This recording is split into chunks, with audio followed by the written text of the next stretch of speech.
Vemos a criação do mundo em Gênesis, onde Deus, a Palavra, Jesus e o Espírito Santo já completos decidem criar o homem, isso após a criação do universo e do mundo. Em Gênesis 1:26, descreve que fomos formados imagem e semelhança de Deus. A história de Adão e Eva vem em seguida, onde por escolha tiveram o conhecimento do bem e do mal, e como consequência foram separados de Deus, por desobediência a Ele. Seguindo a história, conhecemos Noé, onde o mundo se afastou do Criador mais e mais e passou a viver sem rumo. Houve o dilúvio, o sinal do arco-íris, sinal da promessa. Posteriormente, Abraão, que recebeu do Senhor o chamado de sair de sua casa em direção à terra prometida e que a sua descendência era escolhida por Deus como seu povo. Vemos a descendência de Jacó, as 12 tribos. Vemos nos livros seguintes as leis a se cumprir do holocausto, da purificação e libação. Vemos o povo de Israel desobedecendo a Deus e, como consequência de suas escolhas, passaram pela escravidão no Egito. Durante os 400 anos, o povo clamava a Deus e, com misericórdia, levantou Moisés para os libertar. Saindo do Egito, o povo murmurava, o povo se lembrava do Egito, da antiga estação, e com isso somente Josué e Calebe entraram na terra prometida por Deus a Abraão. Decorrente a isso, vemos um povo rebelde que não seguia as leis de Deus, que foram estabelecidas na intenção de aproximá-los a Deus. Essa desobediência pediram por um rei, e não reconheciam o reinado de Deus sobre sua nação física, e Deus concedeu o desejo do seu povo. Passou Saul, passou Davi, passaram reis que eram segundo o querer de Deus e outros que eram contrários aos seus estatutos. Até aí, a Páscoa era para celebrar a saída do Egito, a libertação que Deus concedeu. Porém, como celebrar em um dia, relembrar em um somente dia, sendo que nos outros dias continuamos com nossas mentes presas a essa época, a escravidão no Egito? Tudo isso se passou. O Senhor levantou juízes, levantou profetas e, ouvindo a voz de Deus, receberam a revelação da promessa da redenção. Isaías 7:14. Em Mateus 1, nos é apresentada a genealogia de Jesus. Enfim, o Salvador nasceu. Por meio deste capítulo, vemos que Jesus veio para salvar seu povo do pecado. Mateus 1:21.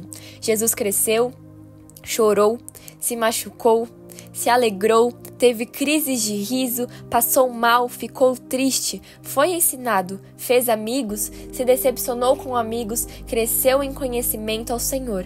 Chegada a hora de se cumprir a promessa feita por Deus através dos profetas listados no Antigo Testamento, reconhecendo que o verdadeiro propósito de Jesus foi a salvação, como um Deus perfeito abriu mão de seu Filho por amor. Em amor, Ele enviou Jesus. Em amor, Jesus veio à terra. Em amor, Jesus sofreu tudo o que teria que sofrer. Passou por dores que ao menos conseguimos descrever. Morreu. Ficou ausente por um dia. Porém, ao terceiro dia, Ele ressurgiu. E como Ele, não somente seu corpo, mas o abismo que antes separava, a perdição, o sofrimento, a separação, já não mais houve, porque Ele venceu a condenação que havia em nosso pecado. Hoje, podemos ser um com Cristo, podemos ser santificados em amor, amar com aquele que é o próprio amor encarnado. Em Atos vemos os discípulos que não somente a salvação era para os judeus, mas por amor a salvação é apresentada e deve ser apresentada a todos, independente de sua raça, tom de pele, nacionalidade. Porque Jesus não se importou com o sofrimento, mas em te livrar do pecado, da morte, para que você e eu pudéssemos ter a vida abundante e poder estar juntamente com o Criador. Vemos Paulo, grande apóstolo que anunciava, vemos a igreja se formando, vemos o povo se fortalecendo, mas nunca devemos nos esquecer que tudo é por Jesus, deve ser por Jesus. Em Filipenses 2, do 9 ao 11, vemos que Jesus está acima de tudo, do pecado, da carne, de tudo, porque o Pai o exaltou. Em Apocalipse, vemos a revelação do próprio fim entregue a João no capítulo 5. João descreve: Eu vi na destra do que está sentado sobre o trono um livro escrito por dentro e por fora, selado por 7 selos. Vi um anjo forte bradando com grande voz: quem é digno de abrir o livro e de desatar os seus selos? E ninguém é achado no céu, nem na terra, nem debaixo na terra, que poderia abrir o livro, nem sequer olhar para ele. E eu chorava muito, porque ninguém fora achado digno de abrir o livro, nem de ler, nem de sequer olhar para ele. E disse-me um dos anciãos: não chore, eis que o leão da tribo de Judá, a raiz de Davi, que venceu para abrir o livro e desatar os seus 7 selos. E olhei, e eis que estava no meio do trono e dos 4 animais viventes, entre os anciãos um cordeiro. E veio e tomou o livro da destra do que está sentado no trono. Versículo 9. E cantavam um novo cântico, dizendo: digno é de tomar o livro e de abrir seus selos, porque fostes morto, e com o teu sangue nos comprastes para Deus, de toda a tribo, a língua, raça e nação. E para o nosso Deus nos fizestes rei e sacerdote, e reinássemos sobre a terra.